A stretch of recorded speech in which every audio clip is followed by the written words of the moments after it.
మోదీ రాసిన వ్యాసాన్ని ఎలా చూడాలి? మోదీ రాసిన వ్యాసంలో ఎత్తుగడ ఉంది అని చాలా విమర్శలు వస్తున్నాయి. జయరాం రమేష్ కూడా ఇది ఒక నిరాశాజనకమైన ప్రయత్నం అంటూ జయరాం రమేష్ ట్వీట్ చేశారు. మోదీ వ్యాసం వెనుక నిజంగా ఎత్తుగడ ఉందనుకోవాలా? అంటే కాంగ్రెస్ పార్టీ దాన్ని బీమా పథకం అన్న మోడీ ఇన్సూరెన్స్ స్కీమ్ అని, ఎత్తుగడ ఉందా లేదా అనేది డిబేటబుల్ కావచ్చు. కానీ కాంటెక్స్ట్ అయితే అందరికీ తెలుసు కదా. కాంటెక్స్ట్ ఏంటి? ఆర్ఎస్ఎస్కు మోడీ నాయకత్వానికి మధ్య గ్యాప్ ఏర్పడింది అని, ఫలితంగానే బీజేపీ కొన్ని ఎలక్టోరల్ రివర్సెస్ ఎదుర్కోవాల్సి వచ్చింది అని. ముఖ్యంగా ఉత్తరప్రదేశ్, మహారాష్ట్ర, హర్యానా, రాజస్థాన్ లాంటి రాష్ట్రాల్లో దెబ్బతిన్నారు. ఆర్ఎస్ఎస్ పూర్తి స్థాయిలో పనిచేయకపోవడం వల్ల. ఆర్ఎస్ఎస్ బీజేపీకి వ్యతిరేకమని కాదు, బీజేపీకి ఆర్ఎస్ఎస్ గ్యాప్ ఉందని కాదు. ఆర్ఎస్ఎస్ బిడ్డే బీజేపీ ఏమీ ఆకాశం నుంచి విడిపడలే, ఆర్ఎస్ఎస్ సంబంధం లేని కాదు. ఆర్ఎస్ఎస్ స్వయం సేవకుల రాజకీయ రూపమే Bharatiya Janata party. Of course RSS వాళ్ళు టెక్నికల్గా ఎక్కడైనా ఉండొచ్చు, కానీ అందరికీ తెలుసు కదా. సో భారతీయ జనతా పార్టీ అన్ని లెవెల్లోనూ ఆర్గనైజింగ్ సెక్రటరీ ఆర్ఎస్ఎస్ నుంచే వస్తారు, ఇంకా వేరే అవకాశమే ఉండదు. అందువల్ల నరేంద్ర మోడీ కూడా ఒకప్పుడు ఆర్గనైజింగ్ సెక్రటరీగానే పనిచేశాడు. అంటే ఆర్ఎస్ఎస్ డిప్యూట్ చేస్తేనే వాజ్పేయి, అద్వానీ కాలం నుంచి మొదలుకొని మోడీ వరకు ఆర్ఎస్ఎస్ డిప్యూట్ చేసినటువంటి నాయకులే బీజేపీలో అగ్రస్థానాల్లో ఉంటారు. ఇటీవల కాలంలో కొంత బయట వాళ్ళ వస్తున్నా కూడా. అందువల్ల ఆర్ఎస్ఎస్కు బీజేపీకి గ్యాప్ ఉండే అవకాశమే లేదు. ఆ మాటకు వస్తే మోడీకి ఆర్ఎస్ఎస్కు గ్యాప్ కూడా it is more personal than ideological. ఎందుకంటే బహుశా ఆర్ఎస్ఎస్ ఆశించిన దానికి ఏమాత్రము తగ్గకుండా మోడీ ఆర్ఎస్ఎస్ ఎజెండాను అమలు చేస్తున్నాడు. ఇప్పుడు ఆర్ఎస్ఎస్ చెప్తున్న మొదటి నుంచి చెప్పిన 3 అంశాలు.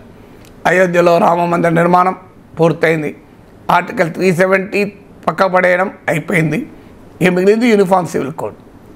అందువల్ల ఆర్ఎస్ఎస్ ఎజెండా అయిన 1 లాంగ్వేజ్, 1 రిలీజన్, 1 ఎలక్షన్ ఇవన్నీ కూడా మనకు అమలవుతున్నాయి. అంటే ఫెడరల్ వ్యవస్థ, లౌకిక వ్యవస్థలకు ఆర్ఎస్ఎస్ ఐడియాలజికల్లీ అపోజ్. అంటే రాష్ట్రాలు, భాషలు, అందుకే మీకు హిందీ ఆధిపత్యవాదం కనబడుతుంది. ఎందుకంటే ఒక రేస్ అన్నిట్లో యూనిఫామ్ ఉండాలని. అయితే ఈ మధ్య మోహన్ భగత్ యూనిఫామిటీ కాదు డైవర్సిటీ ఉండాలని చెప్తున్నా ఆర్ఎస్ఎస్ ఐడియాలజికల్ బేసిస్. అది country delight buffalo milk start చేసాము. ఫస్ట్ పిల్లలకి ఇచ్చినప్పుడు కానీ, మేము పెరుగు తిన్నప్పుడు కానీ, మేము చిన్నప్పుడు తిన్న ఓల్డెన్ డేస్ గుర్తొచ్చాయి మాకు. మీగడ కానీ, మీగడ కూడా పాలు కాచాక మీగడ బాగా రావడం, అప్పుడు మా చిన్ననాటి రోజులు గుర్తొచ్చాయి అన్నమాట.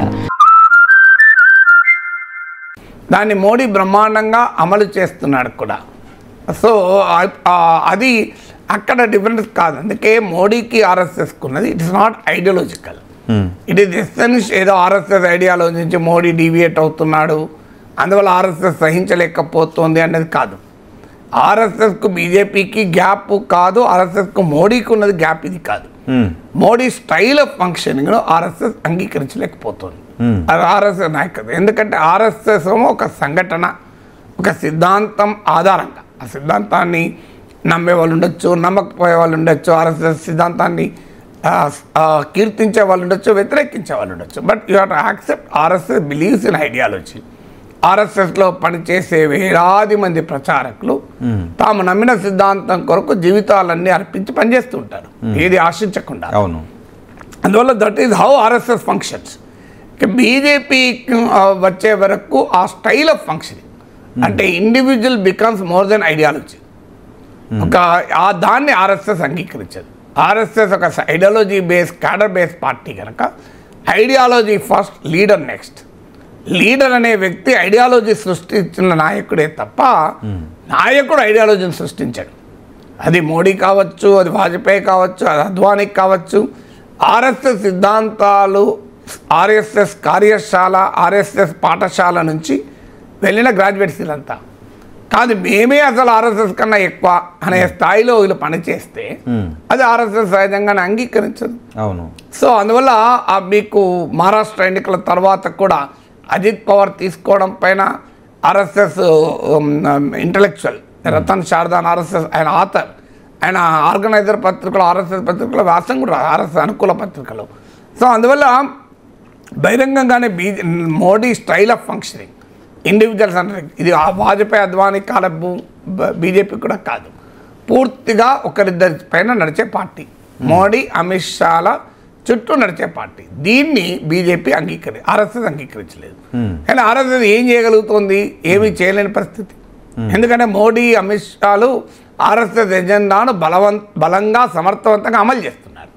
సో ఆర్ఎస్ఎస్కి ఒక రకంగా catch-22 సిచ్యువేషన్ అంటారు ఇంగ్లీష్లో. సో తమ ఎజెండాను అమలు చేస్తున్న మోడీ అమిత్ షాల నాయకత్వాన్ని సంతోషపడాలా, తమ శైలికి భిన్నంగా పనిచేస్తున్నందుకు కనుక వ్యతిరేకించాలా? ఇది డైలమా ఆర్ఎస్ఎస్కు. ఈ డైలమా మోహన్ భగవత్ ఉపన్యాసాల్లో చాలాసార్లు వ్యక్తమైంది. అందుకే ఆయన 75 years అయితే రిటైర్ కావాలి అన్నారు.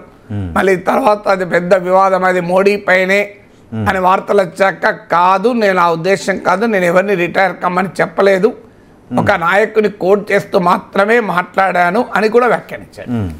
సో ఇది ముప్పటి నుంచే కాదు, ఈవెన్ వాజ్పేయి అద్వానీల్ని ఇలాగే ఫోకస్ చేస్తున్న సమయంలో కూడా ఆర్ఎస్ఎస్ క్లియర్గా చెప్పింది వికాస్ పురుష్ లోహ పురుష్ అని ఈ బ్రాండింగ్ చేస్తూ వచ్చారు. అప్పుడు కూడా ఆర్ఎస్ చెప్పింది ఈ వదిలేయండి, ఈ వికాస్ పురుషులు లోహ పురుషులు సిద్ధాంతం చెప్పండి అని. ఎందుకంటే ఆర్ఎస్ఎస్కు సిద్ధాంతం ముఖ్యం, నాయకుడు తర్వాత. మోడీకి నాయకుడు ముఖ్యం, సిద్ధాంతం తర్వాత. సిద్ధాంతం పట్ల నిబద్ధత ఉండొచ్చు మోడీకి, కానీ ఇప్పుడు ట్రంప్ స్టైల్ ఆఫ్ ఫంక్షనింగ్ మనం తెలుసు కదా. Trump represents conservative Republican ideology, కానీ ట్రంప్ ఏంటి, is more than the ideology. So బీజేపీకి ఏంటి, దాన్ని అలాంటి శైలి బీజేపీ అంగీకరించదు, ఎందుకంటే ఆర్ఎస్ఎస్ పునాదుల మీద పుట్టిన పార్టీ కనుక. కానీ మోడీ వల్ల ఓట్లు వస్తున్నాయి. అంటే Modi style of functioning is both an asset and liability ఆర్ఎస్ఎస్కు. ఎందుకంటే ఇవాళ నేషనల్ ఎలక్షన్ స్టడీస్ CSDS వాళ్ళ అధ్యయనాలకు కూడా 1/3 ఆఫ్ ద ఓటర్స్, ఈవెన్ 2024లో కూడా 1/5 ఆఫ్ ద ఓటర్స్ మీకు మోడీ చూసి ఓటేశారు. మీకు ఇటీవల మూడో నేషన్ ఇండియా టుడే సర్వేలో కూడా 10% ఎన్డీఏ బలం తగ్గితే మోడీ బలం 4% తగ్గింది. అందువల్ల still NDA is becoming unpopular, not Modi. So ఈ అడిషనల్ ఓట్లను మోడీ తెస్తున్నాడు. అందువల్ల what can they do, nothing can be done. అందువల్ల ఈ గ్యాప్, ఈ ఫ్రిక్షన్ మనకు ఈ పట్టు విడుపులు కనబడుతుంటాయి. ఇటీవల కాలంలో 2024 వరకు మోడీ అమిత్ షాల్ది చెల్తే అన్నట్టు నడిచింది. అంటే ఇక మోడీ అజేయుడు, Modi is invincible, no TINA of factor, there is no alternative అన్నారు. అక్కడ దెబ్బ తగిలితే మామూలుగా తగలే. యూపీలో సమాజ్వాదీ పార్టీ కన్నా తక్కువ సీట్లు వచ్చాయి.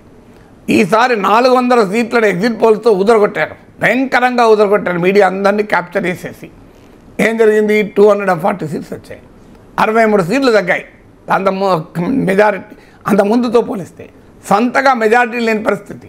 నితీష్ కుమార్, చంద్రబాబు నాయుడు కనుక బీజేపీతో ఉండకపోతే ఇలా మోడీ ప్రైమ్ మినిస్టర్నే ఉండడు. అలాంటి సిచ్యువేషన్కు నెట్టివేయబడ్డారు. అప్పుడు మేల్కొన్నారు, కాస్త చికిత్స మొదలుపెట్టారు. దాని ఫలితాలు కూడా స్టార్ట్ అయినాయి. హర్యానాలో గెలిచారు, ఢిల్లీలో గెలిచారు, మహారాష్ట్రలో గెలిచారు. ఆ తర్వాత చాలా క్లియర్గా మనం ఈ రకంగా పనిచేస్తే నడవదు అని, అందుకే మళ్ళీ బీజేపీలో బయటి వారికి పదవులున్నా ఆర్ఎస్ఎస్ రూట్స్ ఉన్న వారినే పదవుల్లో పెడుతున్నారు. Delhi chief minister Rekha Gupta RSS product, Maharashtra chief minister Devendra Fadnavis RSS product, మీకు బీజేపీ తెలంగాణ అధ్యక్షులు Ramachandra Rao RSS product, BJP Andhra Pradesh అధ్యక్షులు మాధవ్ ఆర్ఎస్ఎస్ ప్రొడక్ట్. ఇక్కడ ఈటల రాజేంద్ర పక్క పెట్టారు, అక్కడ పురంధేశ్వర్ని, సుజనా చౌదరి లాంటి వాళ్ళు పోటీ పడ్డా కూడా, సీఎం రమేష్ లాంటి పోటీ పడ్డా కూడా పక్క పెట్టేశారు. మళ్ళీ మంత్రి పదవులు ఇచ్చినప్పుడు కూడా శ్రీనివాస్ వర్మకి ఇచ్చారు RSS product. CM Ramesh, Purandeswari వారు ఆస్పిరెంట్స్ పక్క పడేశారు. తెలంగాణలో ఈటల రాజేందర్, డీకే అరుణ చాలామంది ఆస్పిరెంట్స్, కానీ వీళ్ళందరినీ పక్క పడేశారు. కిషన్ రెడ్డి, బండి సంజయ్కి ఇచ్చారు. ఉపరాష్ట్రపతి పదవికి మీరు గమనించండి, జగదీప్ ధంకర్ ఆర్ఎస్ఎస్ రూల్స్ లేవు, ఇది పక్క పడేశారు. ఇప్పుడు సిపి రాధాకృష్ణన్ 16 ఏళ్ల వయసులో ఆర్ఎస్ఎస్లో చేరాడు. సో మళ్ళీ ఆయనకి ఇచ్చారు. ఇప్పుడు BJP all India president purely RSS roots ఉన్న అతనే అయ్యేలా ఉన్నారు. ఈ కాంటెక్స్ట్ అంతా చూసినప్పుడు మోహన్ భగవత్ పైన వ్యాసాలు రాస్తే నార్మల్ సిచ్యువేషన్లో ఆశ్చర్యమేమీ లేదు. ఆర్ఎస్ఎస్ 100th యానివర్సరీ, ఆర్ఎస్ఎస్ పైన వ్యాసం రాస్తే కూడా తప్పేమీ లేదు. ఎందుకంటే ఆర్ఎస్ఎస్ను సిద్ధాంత రీత్యా అంగీకరించని వారికి మింగుడు పడదు. దేశ ప్రధానమంత్రి ఆర్ఎస్ఎస్ గురించి గొప్పగా చెప్పడం ఏంటని. ఇప్పుడు ఎర్రకోట నుంచి కూడా స్వాతంత్ర దినోత్సవంలో ఆర్ఎస్ఎస్ గురించి మోడీ గొప్పగా చెప్పాడు. అవును. కానీ మోడీ ఎవరు? ఆర్ఎస్ఎస్ బిడ్డ. మరి ఆ దేశానికి ప్రధానమంత్రిని కూడా ఆర్ఎస్ఎస్ ఇవ్వగలిగింది కదా. ఇప్పుడు ఆర్ఎస్ఎస్ సిద్ధాంతాన్ని నమ్మని వరకు అది రుచించదు. అవును. కానీ ఆర్ఎస్ఎస్ సిద్ధాంతం పట్ల దాన్ని ఏదో ఓడించాలన్న లక్ష్యం లేని ఎవరికైనా వేరే వాళ్ళకు what is wrong in it? RSS బిడ్డ దేశ ప్రధాని అయ్యాడు, దేశ హోంమంత్రి అయ్యాడు, దేశ రాష్ట్రపతి అయ్యారు, దేశ ఉపరాష్ట్రపతి అయ్యారు. ఆ స్థాయికి వచ్చిన తర్వాత తమ మాతృ సంస్థను గౌరవించడం పెద్ద నేరం కాదు, తప్పు కాదు కదా. ఆయన నా స్కూల్ నన్ను పిలిస్తే మందమరిలో సింగరేణి హై స్కూల్లో 10వ తరగతి చదివాను. నా స్కూల్ వాళ్ళు పిలిస్తే నేను సంతోషంగా వెళ్తా కదా, ఎందుకంటే నాకు అన్ని పనులు వదులుకుంటా. ఆక్స్ఫర్డ్ విశ్వవిద్యాలయం నన్ను లెక్చర్కి పిలిచి అదే రోజు నేను చదువుకున్న స్కూల్ పిలిచింది అనుకో, నేను బహుశా అవకాశం ఉంటే మార్చుకోవడానికి ప్రయత్నం చేస్తా. తప్పదని కూడా ఆక్స్ఫర్డ్ వదిలేసి మందమరికి వెళ్తా, ఎందుకంటే దట్ ఈస్ మై స్కూల్. అందువల్ల ఆ మాతృ సంస్థ పట్ల ఆ గౌరవం ఉండడం నేరం కాదు. మరి కాంగ్రెస్ చెప్పండి. అయితే కాంగ్రెస్ పార్టీ వ్యతిరేకంగా వాళ్ళు ఆర్ఎస్ఎస్ సిద్ధాంతరీత్యా వ్యతిరేకిస్తారు కనుక వాళ్ళు అంగీకరించరు. సో అందువల్ల కానీ ఇక్కడ ఆర్ఎస్ఎస్ను కాదు పొగుడుతూ రాసింది. ఆర్ఎస్ఎస్ పొగుడుతూ రాస్తే నాలంటోడు అభ్యంతరం చెప్పడు. That is his commitment. ఇప్పుడు కేరళ ముఖ్యమంత్రి పినరాయి విజయన్ మార్క్సిస్ట్ పార్టీ గురించి గొప్పగా రాసాడు, తప్పదేమన్నా. కారల్ మార్క్స్ సిద్ధాంతాల గురించి రాసాడు, నేరం కాదు కదా. ఆయన మార్క్సిస్ట్ సిద్ధాంతం గురించి రాస్తాడు. కార్ల్ మార్క్స్ సెంటనరీ సెలబ్రేషన్స్ లేకుంటే ఇంకోటి గురించి రాసాడు, తప్పు పట్టం కదా మనం. ఆయన సిద్ధాంతం అది. కానీ ఇక్కడ మోహన్ భగవత్ను పొగుడుతూ రాశాడు, అది పాయింట్. జనరల్గా ఆర్ఎస్ఎస్ శైలి కూడా అది కాదు. ఆర్ఎస్ఎస్ సరసంఘ చాలకులు ఎవరు కూడా మీకు ఆ రకంగా ప్రొజెక్ట్ అయి ఉండరు. వాళ్ళు దే ఆర్ పార్ట్ ఆఫ్ సంఘటనలో భాగంగానే ఉంటారు తప్ప ఈ పర్సనాలిటీ కల్ట్ను ఆర్ఎస్ఎస్ అంగీకరించదు. కరెక్ట్. మోడీ ఆర్ఎస్ఎస్ను కాకుండా మోహన్ భగత్ పొగుడుతూ వచ్చాడు. ఎందుకంటే ఇటీవల మోహన్ భగత్ వ్యాఖ్యలు డైవర్సిటీ ఉండాలి ఇలాంటి చాలా మాట్లాడాడు అతను. సో ఆ వ్యాఖ్యలు కరెక్ట్గా మోడీకే తగులుతున్నాయి. వాస్తవంగా ఇప్పటిదాకా ఆర్ఎస్ఎస్ సిద్ధాంతాన్ని రూట్స్ ఉన్న నితిన్ గడ్కరీ లాంటి వాళ్ళని మోడీ అమిత్ షాలు పక్క పెట్టారు. కానీ ఇప్పుడు మోడీకి అనివార్యమైపోయింది. ఎందుకంటే ఆ మోడీ బీజేపీ పెట్టుకున్న రూల్ 75 years రిటైర్ కావాలి. ఎల్కే అద్వానీ అసలు ఇవాళ భారతీయ జనతా పార్టీ స్థాయిలో ఉందంటే ఆయన ఆధార కారణం అద్వానీజీ కాకుండా ఇంకెవరు కారణం. సో ఆయన స్వహస్తాలతో భారతీయ జనతా పార్టీని ఈ స్థాయికి తీసుకొచ్చాడు. 75 years అయితే తీసి పక్క పడేశారు, అవునా కదా.